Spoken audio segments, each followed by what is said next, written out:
It's gorgeous out. Let's pop some ducks. This is the Upduck Podcast, a blend of upland and waterfowl hunting. Tune in as your hosts, Tyler Beaton, Jeff Ludicky, Matt Jeske, chat about training dogs and share their bird hunting stories, tactics, and strategies.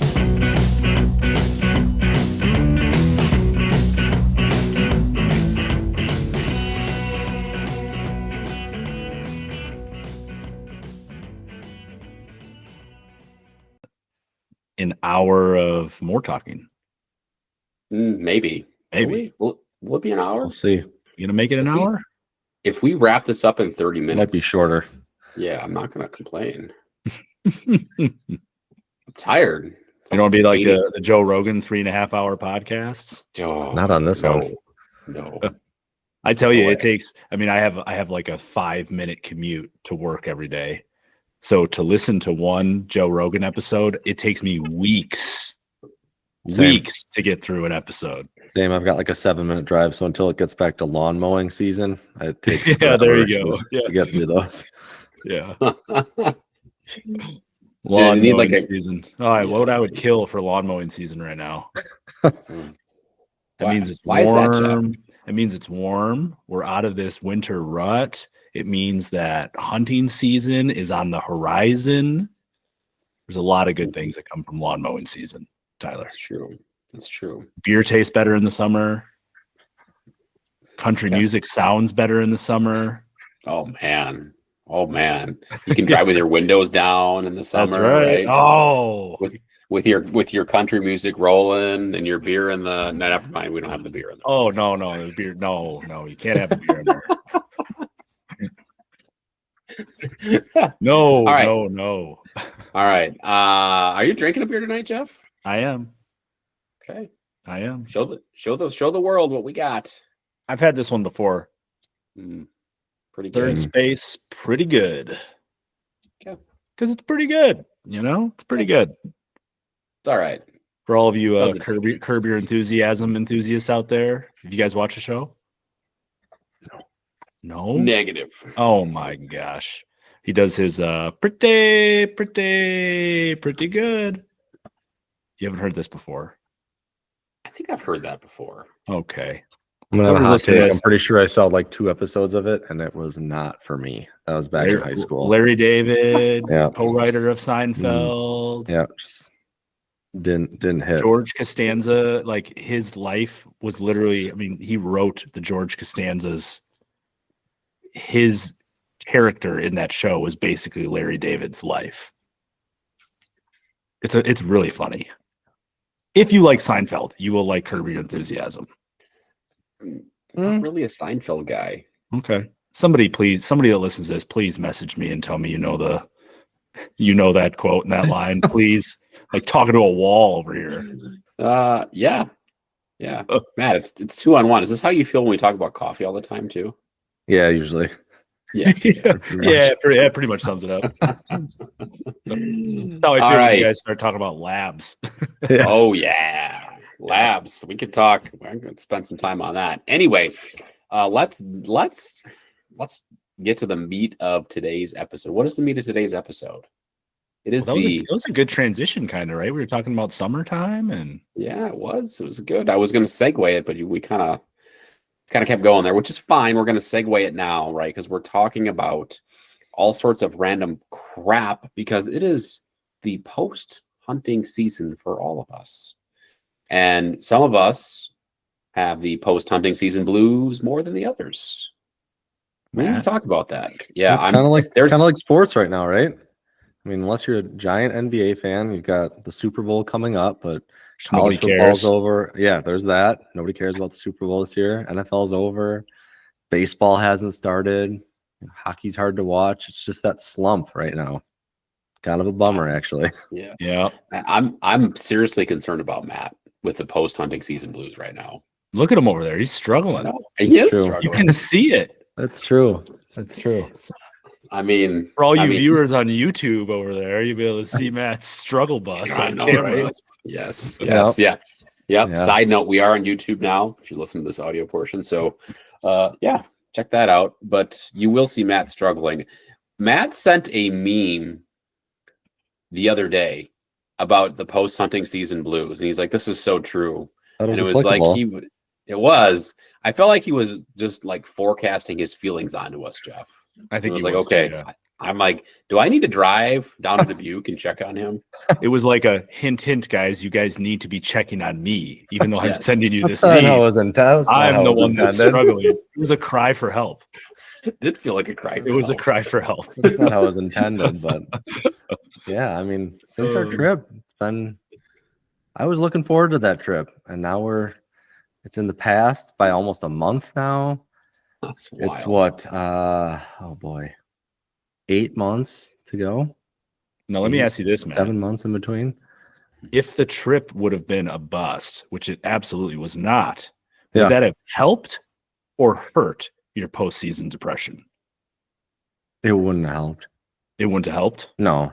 Okay. 'Cause Would it the have made trip it was- worse? No, not that Or either. did- Because I've ended plenty of seasons on a not great hunt. Okay. I feel like having like a That wouldn't be banger new of at all. 3 days, like a banger of 3 days made me just like hungry for more and made it worse. I mean, that's true, but I also know that's not realistic when I come back here. So like the expectation of like I'm hoping to get one is still applicable, right? Okay, good. Yeah. That's what I'm worried about. Because when I first started going out to Colorado snowboarding, you come back home and the little ski hills that we have here are terrible. No, I just told somebody at work that you got to disconnect. It's a trip. It's not. Yeah. It's not reality of Yeah. South Central Wisconsin or Eastern Iowa. It's not quite the same. We're not going to shoot 72 birds in 3 days every time. No, you're not on a rotation of private land. Every 10 days or so. It doesn't just let it. That's not the same. That's true. Finding out on public where can people are hitting dream. it twice a day for 60 Yeah. days. Yeah.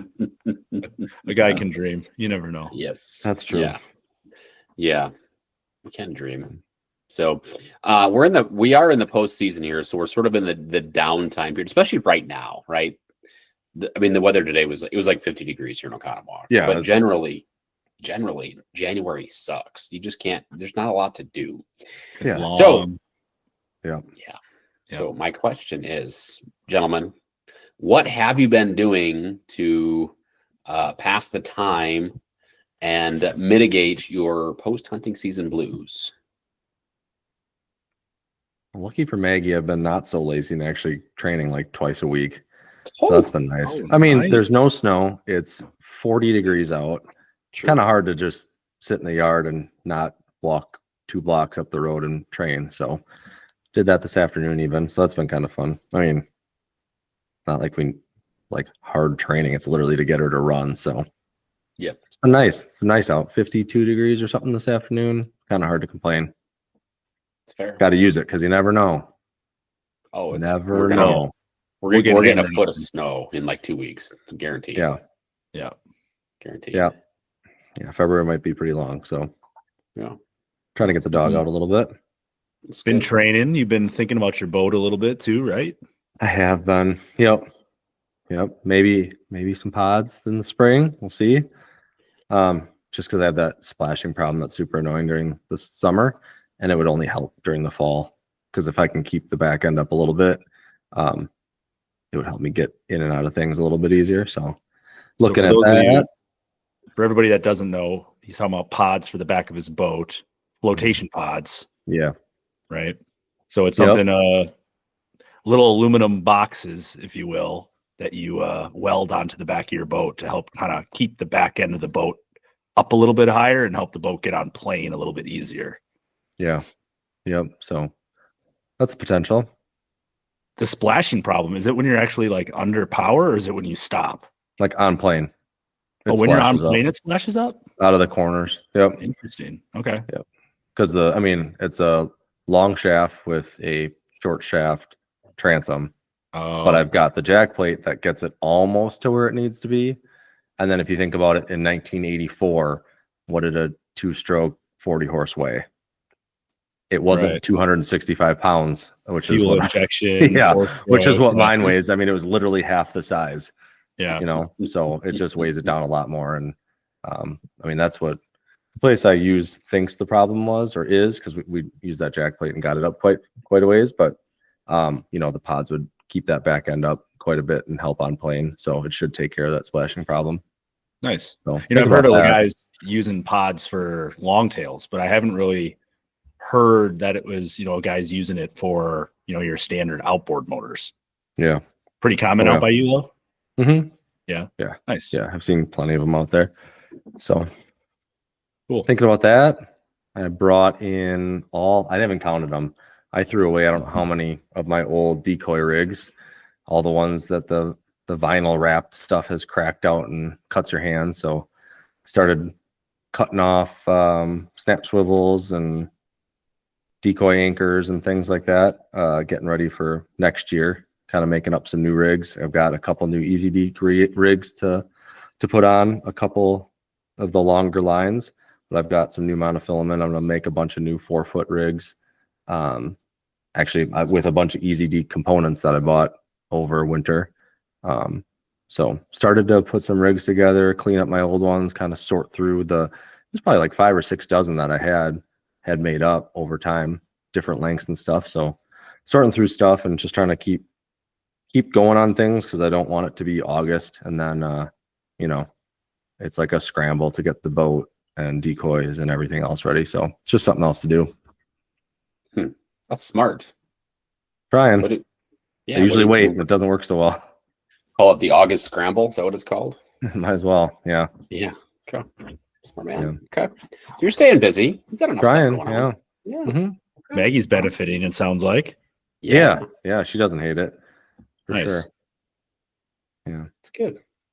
Mm-hmm. That's great. Jeffrey. Yeah. What are you doing here instead of hunting all the time? I'm staying busy too. I got a couple things I've been doing. Growing that beard is one of them too. Growing the beard? Yeah, it's looking thick today. Well, maybe. I don't know. Anyway, maybe. Sorry. I mean, it made it a little awkward, but go ahead. Talk about my facial hair. Yes. You take my shirt off for you, Tyler? Yeah, I'm gonna see how much is on my chest too, or what? I'm gonna drink my tea and shut up now. Yeah, okay? yeah. All right. I actually went shed hunting a couple times. I know it's very early, but I needed an excuse to go take Josie out for a run. So I went to some spots that I know hold deer, and I love doing that in the spring. That's one of my favorite things to do as the weather gets a little warmer and the deer start to drop their antlers. I love going out there and looking for sheds and deer sign, and you never know what you're going to run into. You find all kinds of stuff when you're wandering aimlessly through the woods. So I love doing that. That'll start picking up here more and more. I got a pheasant hunt coming up this weekend. So my dad belongs to a club and they release birds. So they have one of their big club shoots this weekend, and we're going to go out afterwards in the afternoon and do some scratch hunting for some pheasants that maybe escaped or were missed. So looking forward to that. So that'll be good to scratch the itch a little bit. I mean, it's not like in-season hunting on public land, trying to grind it out, but it'll do, especially for the dog. I mean, it is this. So it is game farm season, right? I refer to this as game farm season. Yeah, and that's essentially what this is. Like, I mean, it is. I'm just going out and scratch hunting afterwards. Yeah. Sorry, keep going, Jeff. Yeah, doing that, and then I started a business. I think we kind of mentioned it on one of the other podcasts briefly, but that's starting to pick up pace. I know that we'll probably do an episode on that at some point here when I have more of an official launch, if you will, possibly. Yes. But I'm doing a little bit of like a soft start with some decoy rigs that I designed. I got a bunch of prototypes built, sending them out to some friends and contacts that I know to test. So stay tuned for more info on that. The company's called Shot Shell Hunting. So if you guys want to follow me on social media, I would greatly appreciate it. It's shotshell_hunting. And then there's also shotshellhunting.com, but it's just a landing page to gather emails and such. So if you guys want to follow along, we'll talk more about it later, but that's been kind of exciting and keeping me occupied after hours. So, yes. yeah. And you should go put your email into the landing page, and then you will officially be notified when everything is live and ready to rock. Yep. Now, Jeff, do you have a timeline in your head on this? Um, On a full scale launch? I don't know about I don't know. I don't really have a date in mind. I'm kind of just taking it as it goes. I do have some inventory printed up now, so that's good. You know, I have about a dozen rigs that I can hand out for testing. I am hoping to get to the expo in Wisconsin Dells here, which is the open season expo. I believe Okayest Hunter will be there. We will be there. I wrote the check for it. So yeah. So I'm hoping that if you're looking for me, if you want to see my product, the hope is that I'll have a couple of them there to display, and you can come and shake hands and meet Tyler and I and check it out. I think though, right? You want to come meet Jeff, right? You want to see his products. You also want to see him, Matt, right? Do his little dance of what it actually does. Yeah, just make sure when you get there, ask Jeff what a turkey does in the spring, what a big Tom will do, because that's the selling point. It should be on the website when he gets that far. There it is. Oh, for sure. Preview for those of you watching. That should be the promo video, is me just doing that in the woods. Yeah, you don't need a real turkey or anything. Like, you just I can just pop out of the cover in the woods and spin around, you know. And everybody will think it's the same thing. So if you ran that as a Facebook ad, you'd sell more that way. ROAS. Oh yeah, 8 ROAS. Yeah, we can get one of you guys out there with a little Elmer Fudd gun chasing me around, you know. Yes. Oh my gosh, yes please. Yes please. So yeah, it's been exciting. I have a turkey rig like we're talking about, and then I have a waterfowl rig too. So similar concepts, just a different way to bring motion to both turkey decoys and waterfowl decoys. So stay tuned for that. Yeah, it's exciting. Good. We'll see what happens. We'll see what happens. It's fun. No, it isn't. I mean, you are an engineer, so you just create things. I'm waiting for Matt to just start creating things too. Don't count on it. Don't count on it. Get him a printer, get him an engraver, you know. I'd probably mess with an engraver, that's for sure. I think I'd find plenty of things with that. But I just fired up my laser engraver here this last weekend. I sent you guys some pictures. Yeah. I think it's cool. Cool. Start making some leather patches for some hats. You know, maybe some coasters. Ooh. You guys might need an Upduck coaster for your beer. Can you no, so actually this is actually a really good point. A really good question. Like a coffee mug, like a double wall insulated coffee mug, can you laser engrave those? Like a Yeti? Mm-hmm. Yeah. Probably. Okay. I have to see what the power settings, because I only have a 5-watt laser, so they have different wattages that you can buy. Mine is probably one of like the lowest wattages that you can get. So it's not necessarily made for cutting, but it should be able to engrave most things. Okay. So I would think I could do a Yeti. So the problem is with when people try to laser engrave mugs, unless you have like a rotary table that'll actually spin the mug as it's engraving. It'll warp the image, right? What'll happen? Like it won't. Yeah, you have to keep the image really small, or else as it gets to the outside, the laser loses focus, and then that etching is really faded, and it's not consistent across the mug. Okay. So that's the problem. But you could do like very small logos. Those work. Or you could go the long way. Yeah, if you have just like lettering, you could do it that way too. Yeah. Okay. That's your little lesson in lasers. Pew pew. Here you go. Hey, I work a white collar desk job for a reason. You guys are the ones that create things, so I ask the dumb questions. No, that's a good question though. I was about to send you some business. Oh, okay. Well, maybe I got to buy a rotary table. Figure it out. Oh, I know. Jeff will figure it out. Next week I'll have a rotary table. Send it over there, right? Just send them. Just send them over. I'll figure it out. I'll send a few for. We can each. Well, Matt, could you pour your energy drink into a coffee mug? Would you drink it out of that? No.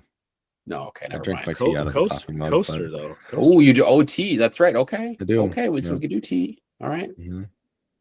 Okay. Yeah. Make you a little name tag for your briefcase. Ooh, There you go. my luggage. Luggage tags tag. with the Up Duck Right. logo on it. Let's go. Oh my goodness. I'm in. Send it my way. Start printing right now. Oof. Let's go. I'm ready. Just piling up work for himself. I know. right. I know. He's all excited. He's got his new toys. I got my leather patches right here. Ready to go. This is like the best episode we've ever done. My goodness, I love it. Okay.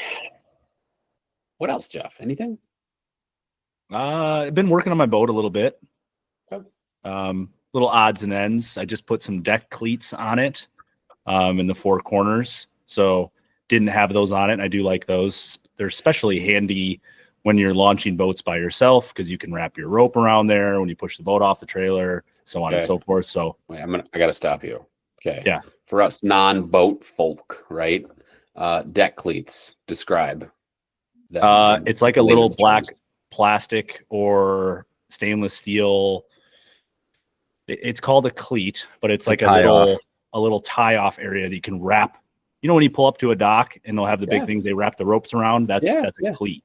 So they also have those on the boat, so you can tie it off at a dock or whatever it may be. But I use mine more for pulling and launching my boat than I do anything else because there's not really docks where I take my boat.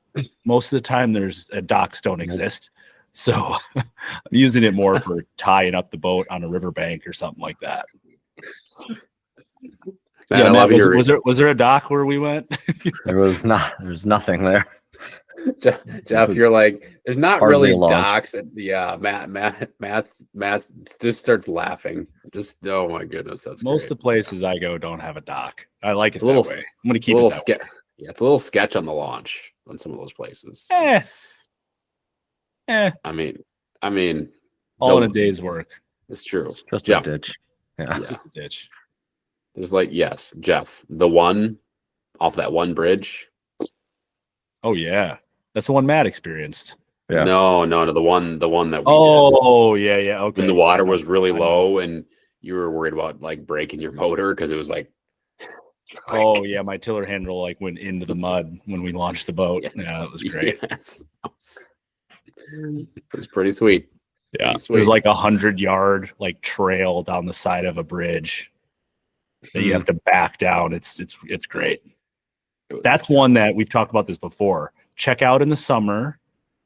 Get yourself used to it in the daylight. Oh yeah. Scout it out. So come season, you've done it a few times. You know, you kind of know your way around a little bit, and it's a lot safer that way. Yes. Yes. I see. Just yes. Yeah. I'm Matt. If you saw this one in person, you'd go. Yeah, I believe it.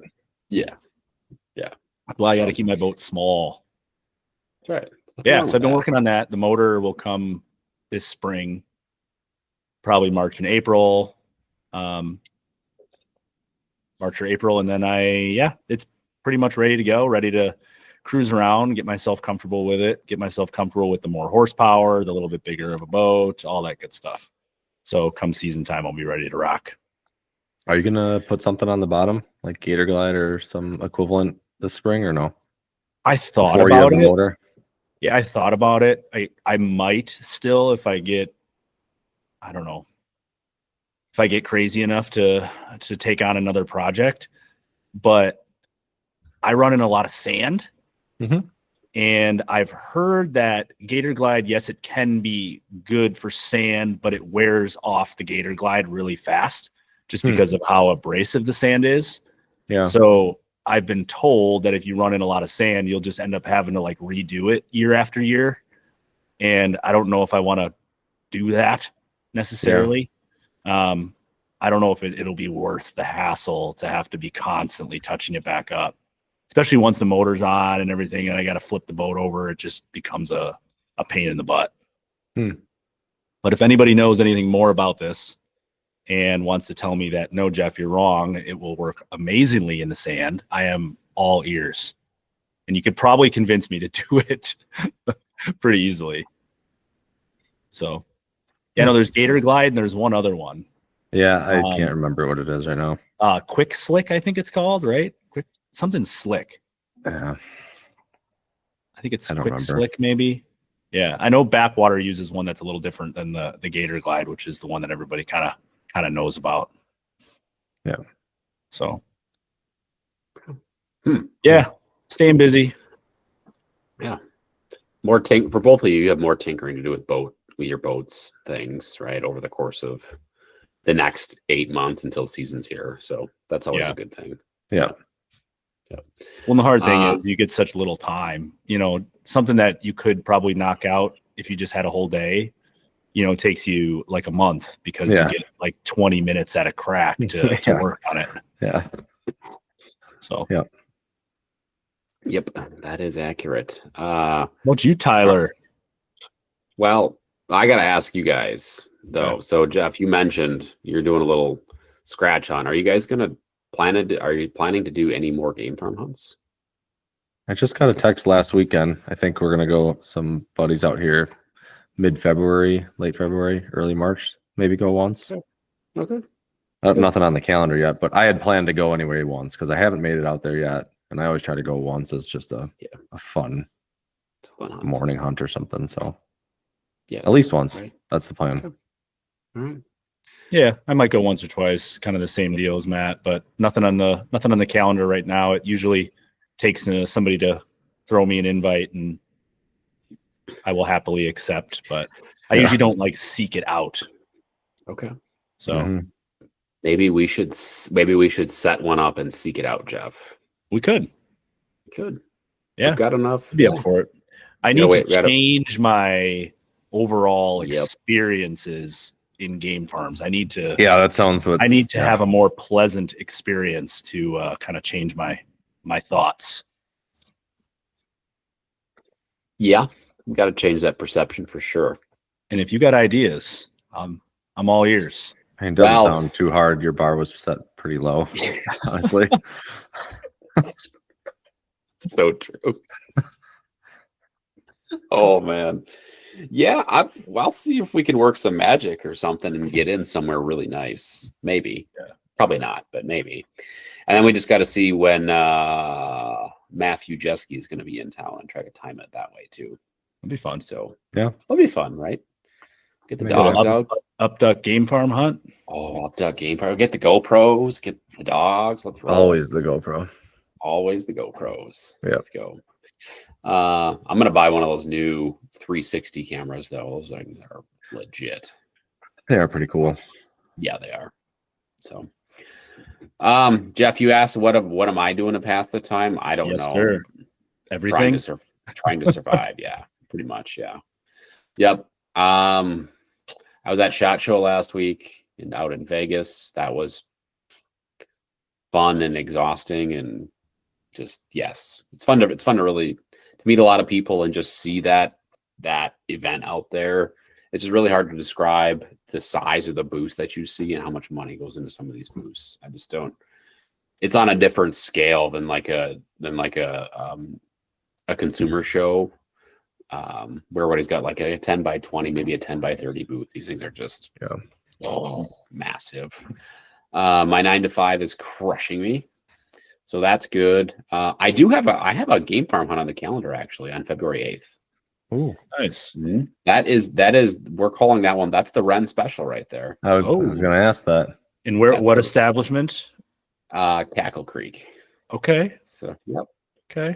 Little 10 birder. She needs it. She's ready for it. I think I don't want to jinx it here. She might be ready to take the next step here. All right. And what is the next step? Going for more of a season pass or whatever they call that thing? Yeah. She should crush season this year. I think the thing with her is it's all about composure. Like if she can hold it together mentally, she's fine. For that level. And then it's really I think she's maturing. I think that's the biggest thing. She's finally maturing a little bit, and she loves the game. So are you going to be shooting at this, or at least not for the first several? It doesn't, to me, it doesn't really matter. I have a couple of people who are going to be there. I didn't know what you were expecting of her from a, what do I want to say? Obedience, a technical obedience, or if you're just going to let it fly. So literally, hopefully. Yeah. So I would, if she wants to get out to like 50, 60 yards and bump birds, I'm okay with that, actually. So you just want to get her pumped up, excited. Yeah, I want her to be like out of control, like cruising and using that endless energy that she has, that she keeps bottled up. Are you stopping her? I mean, like, I'm not. No, I'll let her. I mean, I can stop her with a whistle, but yeah, I meant, are you stopping her at a flush? Are you gonna stop her, sit her? No. Just let it happen. We'll get there. Yeah, we'll get there. I'm not. Yeah, she just needs more birds. Like, most of the pheasanting she's done has been with Mac, and she needs more solo time. So my fault on that. And yeah, and then I joined a field trial club or hunting or hunt test group club, the West Allis one. Matt, I don't know if you've been there or not. So I've never been there, but I might go. Their grounds are in. I don't actually think it's a West Allis address. I highly doubt it. Yeah, that's what I was wondering. I'll send you the pin of where it's at. Yeah, but I might go train there on Sunday. There's a group training there on Sunday. We'll just see what that's all about. But I get access again, so there you go. Yeah, I get access to training grounds, which is what I need. That's sweet. I got to try to make more of that happen. Mac bred a female the Tuesday afternoon before I flew out Wednesday morning for SHOT Show. That was awesome. That was just spectacular, trying to get a tie at 4 p.m. And yeah, it's been chaotic. Yeah, no pressure. Right. Now if it takes, are you going to have dog number 3 coming along here in a few months? Maybe. Oh, no. Oh, maybe. All right. Did Mac have a very important vet visit as well at the end of this month? Did that happen? Tuesday, yep. Did he enjoy himself? Because the last few times he's been a bit shy, right? Yeah. He warmed up a little bit, but he needs some supplements to improve the health of his. A little blue pill for dogs. No, it's more like he needs healthier sperm. How's that? Okay. Yep. So yeah. Yep. So now he's on some supplements. Yeah, I just dump more money into this whole thing, right? So it just keeps going. It just keeps going. It was like a chain reaction. I was like, just do it. Let's just put him on the bill. Let's go. Like, doesn't matter how much it costs. We're already here. And I'm like, I don't know if we should just end this whole journey. But yeah, no, he was better, right? That's good. That was much better. I mean, they did a really good job. The vet techs did in there. This I'm not going to describe, but they did a really good job of making him feel comfortable. Seasoned professionals. Yes, they really are at their job here, which I will not describe in detail. So I think we all know. Yeah, together. Well, you guys Between know. The lines. Yeah. But like we went in the room and he knows what's in there, but he's like so uncomfortable. His ears are pinned back, his tail is tucked. Yeah. And he's like leaning his head against my leg. And I'm like, dude, oh my gosh, what are you doing? And the vet tech literally says to me, I need you to stand up. He needs to stand up, and he needs to see you stand up so that he can act like a big boy. That's what she said. Then she sweet talked him, and yeah, better. So yeah. Okay. Yep. There you go. All right, we're making progress. Making progress. That's what's going on. And then this whole upduck thing and okayest hunter thing is like crushing my brain cells because it's all I can think about with new ideas and things and execution. And so it's good. I've got my hunting stuff packed away. I cleaned my office. You can't really see it, but I used to have piles of. You can kind of see it, man. Yeah. Piles, it's clean. You can walk around here. I mean, wild. I did clean my gun. That was 2 weeks ago, finally, after the trip. Mm-hmm. Needed that. I still got to get rid of my gun. That's true. That's true. Still waiting on Jeff for that. Yeah. Yeah. We'll see if we can make a transaction happen here. Yeah. I'm waiting with bated breath Fingers here. crossed. Yes. I'll let you know. I talked to him about it the other day, and he said he just hadn't made it over to gather up the equipment for the trade. Okay. So I'll keep you in the loop. Okay. I'll keep I'm bugging gonna about it. I'm gonna buy a Spandau. Is that what it is? I think so. That's the Yeah. new brand that you showed us? Mm-hmm. Yep. I've never heard of them Shot before. Yeah. Did you pick one up and hold it? Shoulder it? Yes. Yeah. It's nice. Spandau. Did you ask Yep. him if it's more than a single shot? Because that would be a real selling point, you know. Yes. Yeah. Yes. Oh. So, quick, just right. So the booth, I forget the name of the booth, but Spandau is owned by like a parent company. There's like 6 brands that fall underneath that. One of the folks working that booth, who works for that parent company, is Jared Gomez, host of the Powderhorn podcast, which is the newest podcast on the OKS podcast network, which we are a part of. So chatted with him about it a little bit.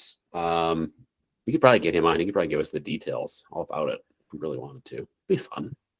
Looks like they do advertise a lot of over and under shotguns on their website here. Yeah, I think I'm not going to say anything because I don't actually know. Maybe that's what they kind of specialize in. Like the front page is big picture of a couple over. These were new releases. Okay. Saw them as that, Joe. Yep, new releases. Looks like it's the Spandau S2. I think so. Yes. Looks like that's the waterfowl all camoed out semi-auto. Yeah. Yep, and they had like a 24 and a 28-inch barrel, I think. Yeah. S2. That looks like that's their semis. And then they have some upland guns, target gun. Yeah. Their one over and under looks a lot like my Franke Instinct. It's got a very similar like bluing on the receiver. Oh, they look nice. Yeah. I mean, it felt nice. Yeah. Felt really nice. So, yeah, we'll see. And seemed fairly economical as well. So that was good. Seems that way. Yeah. Cool. That's it. We got any other fun products that you saw in the waterfowl or upland side of things at SHOT Show? I saw Mojo's new decoy. That was cool. Yeah, and it's not the mallard machine. It's the one that it dabbles, right? Yeah, Dabbler or the Puddler. I don't remember what it's called because I saw 2 different names on Instagram that week. So very confusing. Yeah. But yeah. The only thing that I think I told Matt right away, it looks like the shaft sits like super far down in the water. It's like it looks like you need some good, pretty deep, clean water to be able to run that thing effectively. That was the first thought that I had, but I'm sure if you're running on lakes and stuff like that, it's not a big deal. Yeah. But It was cool. It was cool looking. I was like, wow, that would add some. That would put a little realism in your spread, right? Now, do you think it does more than the pulsators? It probably it looks more realistic. Like it has more of a realistic movement, I would say. But I wonder if it like actually adds more visibility, more splashing, more water movement. I don't know what they see. You could convince me either way, honestly. Yeah. I like their mallard machine. I've been looking at that one too. That's pretty cool. That's like a butt-up decoy that bounces almost and wobbles. That one, it's got to be probably the same amount of water you need underneath it because it's like it's deep pulling too. up. It would have to be kind of clean underneath it. Right. And that's a problem I even have with my pulsators because like I'm usually in really shallow, like mucky water. And that bilge just can't handle that thick mucky water. It needs. Sometimes you'll water. you'll plug up the screen and you'll only be like spitting a little bit of water because it's it's like a jet ski. You got to clean out the bottom of that trap. So that's the one big thing with the motion decoys. You definitely need the right environment to run them properly. Yeah. I will say it was. I don't know how much splashing and ripples it would add to a spread. I mean, it was in a small. Yeah, it was in a small tank, so it's not super conducive to getting a real good feel. I'm sure they'll have YouTube videos like out in a swamp somewhere where you'll be able to you get a good idea of it at some point here. So I walked by that. That was really cool.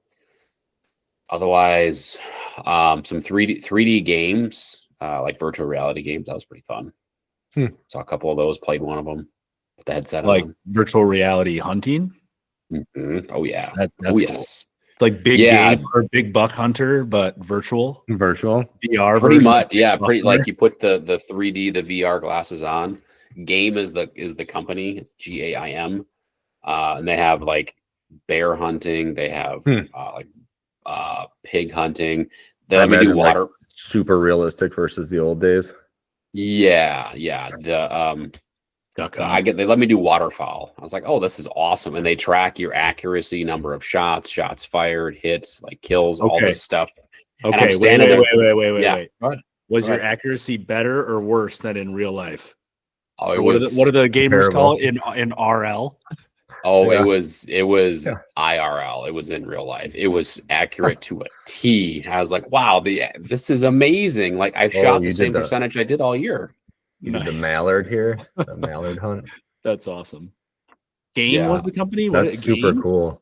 GAIM. I'm standing in I'm standing in like the circle, and I'm like, and the guy's like, by the way, they can come from behind you, and I turn around and they're like flying straight over the top, and I'm like, just emptying it. Shot like, yeah, of course I was, right? Fast too. He's the fastest gun in Oconomowoc, virtual reality or real life.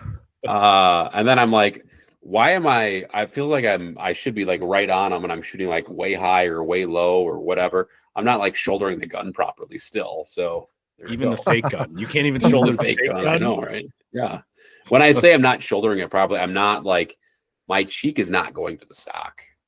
Game, which is we gotta tag them out here. They gotta send us some stuff. Hey, game, send us some of these things. We gotta try this out. That looks pretty cool. That would be awesome. Fun. It was pretty fun. I shot like 20%. 20%. You think that's about accurate? That's pretty funny. So Eric did the deer hunting one, and he shot like 0%. Nice. It was pretty awesome. Yeah. Okayest hunters are in the house, people. Yeah, we don't. You are the brand. Yes. Yeah. It's not an act. It's real life. As is. Yep. Yes. What you see is what you get. Right. Exactly. Bingo. Try hard, right? That's all that matters. That's all that matters. And that's what makes you an actual hunter, right? You say, oh, I'm not a waterfowl hunter. It's like you are, because you try very hard to succeed. I just suck at it. But you're out there like grinding away, trying to learn as much as you can. I am. And that makes you more of a waterfowler than a lot of other people that might be shooting piles, but aren't out there doing those types of things. Yes. That's just my opinion, but yes, it was eye-opening with some of the conversation with Zach, with some of the things that he had mentioned. So we won't talk about those on the air here. We don't want to offend anybody, but yes. I think if I could learn how to blow a duck call properly, I would be in a much better spot. Just sometimes though, can't hurt though. It can't hurt to know how. It can't hurt to know how, but sometimes you could be just as effective with a whistle or just a good spot and good spread and good scout. Yes, absolutely. It's not everything, especially in the public marshes where we're at, where all they hear is people hail calling across the marsh. Sometimes silence. You just need to learn to like quack or like a couple single quacks, maybe a little feed call, a little whistle. That's all you need. Feed call. That's the one I can actually kind of do. Okay, it should be kind of not terrible. It's not terrible. That's all you need. Yeah. So okay. Yeah. So it's gonna be fun. I'm really excited for this year. I'm really excited for what we've got cooking up here too. And the Open Season Expo is in April? End of March. Last weekend in March. So that should be good. Be great. Come say hi. Yeah, please show up there. Come visit us. I don't know we don't really have any other planned events. I would like to go to the Wisconsin Waterfowlers Expo later this year. It's on my goal list, so I need to make sure that I move Foam Fest to a different weekend. Yeah. I went last year. It was a great time. They put on a great show there. So hopefully this year it's going to be 2 days as well, right? Right. Is it 2 days this year? That'll be nice. That'll be awesome. Very good. Yeah. They got a lot of good speakers. They got a lot of awesome booths. Like it's a good time. Highly suggest it. And it's outside too. So if the weather's nice, you can walk around outside. You don't feel like you're, crammed into, a convention center the whole time. So it's spread out really nice, which is good. Yep. So you could try out shotguns, Tyler. They have a spot where you can go try a bunch of different guns. I think I'd be excited to meet some of the folks that we've had on the podcast too. It's always fun to shake hands and meet them face to face. Yeah, that'd be pretty cool. Yeah. So other than that, that's it. There'll be more things. We're coming into hunt test season and training season. So we'll be working at that. We'll probably talk some about that stuff at some point, right, during the summer, because that's what we'll do. We'll talk about our dogs. Yeah. We got some cool guests lined up here in the next 3 or 4 weeks here. We got some fun guests coming at you. 4 weeks in a row. 4 weeks in a row. We're working on number 5 right now. Yep. So we hit kind of a lull on guests, and now we're just cranking it back up. I think we hit the lull because our guests go out and actually hunt. Right. Everybody was busy hunting. Yeah. Yes. Just like us. And then you get burned out at the end of the year, and it's like, okay, all right, now we're resetting and now we're going. So now everybody just wants to talk hunting. It just helps them, bring that energy back and get through this tough time. Right. Yes. Right. This is part of the coping mechanism for the post-hunting season blues, is to talk about hunting. Yep. Bingo. Yeah. Bango. Bongo. Okay. All right. What do we miss, boys? Nothing That's here. it. I got a couple Sky Blast questions for you guys. Oh, it's more than me. Yeah. Okay. Are we ready for it? We can roll into Sky Blast questions. You got anything else? I got nothing else. Nothing for you. Nothing for you guys. Right. Matt's alive. I'm less concerned about him now than I was at the start of the podcast. Watch some more YouTube videos today. We're all set. Okay. All right. That's good. That's another coping mechanism. Yep. I was worried I was going to have to check in on Kelly or have Jess message Kelly and check in on Matt, but we seem to be okay here. Yeah. So, okay. Yeah. All right. We'll keep texting him every once in a while just to do a welfare check. Is that what they call that? Right? Yeah. Yes. A welfare check via text. Yep. Yes. What do you got, Jeff? Hit us with your Sky Blast questions. I got a couple. Okay. Well, we talked about this a lot, but what are you most looking forward to this summer? If there was one thing, you have one thing that stands out that you're most looking forward to? That's a good question. Are you thinking like hunting related, or are we just talking family related? Anything. What are you excited about this summer? A lot of stuff. Can I name more than one? I'm going to. You can get 2. I'm excited.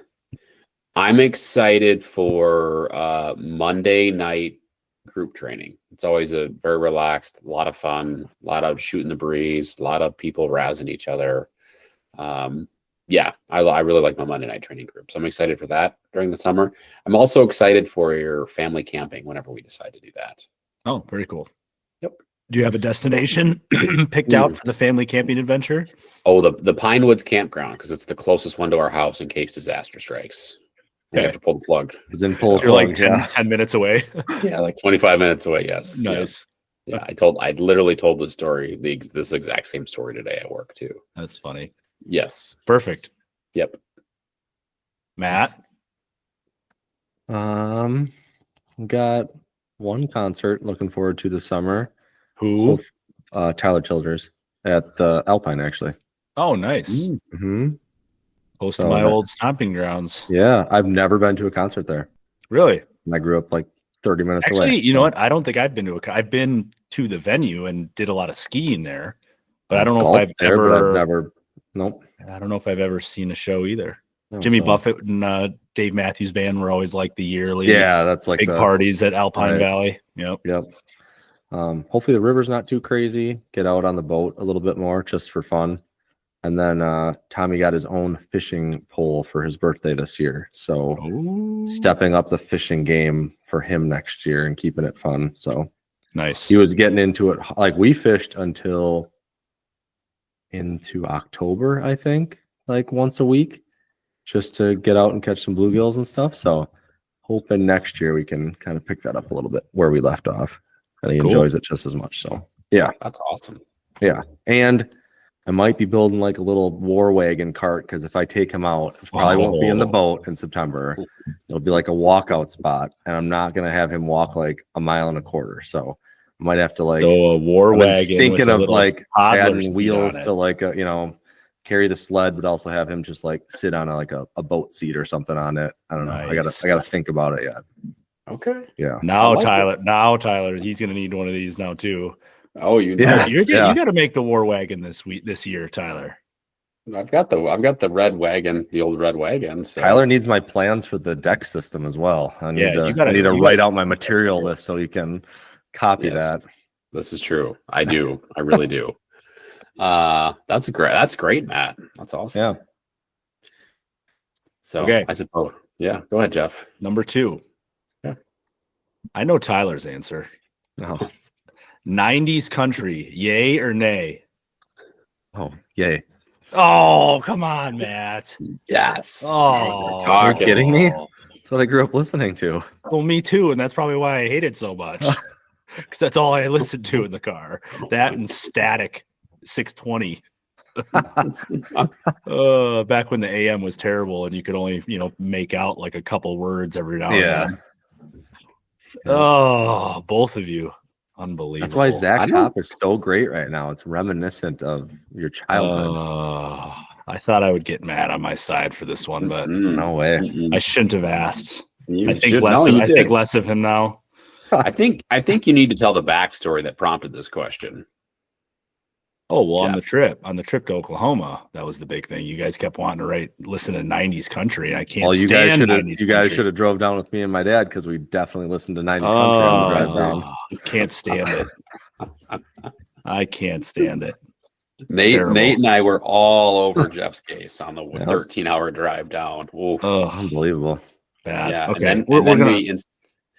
Well, no, we're gonna talk about please move on. I don't even want to think. I don't want to even think about it. Seconds here.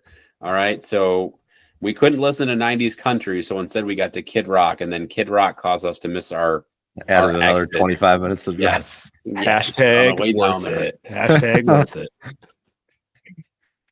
All right. Okay, my last one. Okay. What will be the next animal that will most likely make it up on your wall behind you? This is a serious one. Serious, yeah. Be anything. Mine's gonna We're be not talking just ducks or upland birds. Like, it could be anything. Well, it's gonna be ducks or upland birds over here. It would be if I went on a trip to start, sea duck, something different. So I'm not going to narrow it down, but it would have to be something very different, like some sort of really interesting sea duck. And or if the gap between now and that time is that long, it would probably be like the next dog's first duck. Oh, okay, cool. You know what I mean? Like, it could be a year from now, or it could be 3 years from now. Yeah, I like it.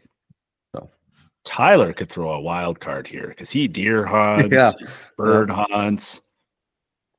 Well, hopefully it's a big, fat, plumed out greenhead. Okay. I don't have one of those in the wall. I need to add one. That one. Yes. I got to join the club here. There's a very good chance that it's a deer before that. Hopefully, I don't have fingers crossed. If I don't have another mishap like I had this past season, which you will see on YouTube in probably October. So can't wait for that. If it's neither of those, in about 2 years, it will, Matt, to your point, probably be Ren's first duck that she picks up. Nice. Yep. I like it. Yep, because it's Matt, like you, right? First bird your dog picks up that you kill, go. I put it on the wall. I had full intention to mount Josie's like first wild pheasant that I shot, and I don't know why I didn't do it, but Just didn't feel right. I think it was when I was in Minnesota. That was when I shot that limit like super quick, I think. Oh yeah. Oh no. It was in Iowa the year prior. But I don't know. For me, it's like they have to just like feel right. Like this, just everything about it has to just go like exactly the way I want it. Because you're gonna remember that forever, right?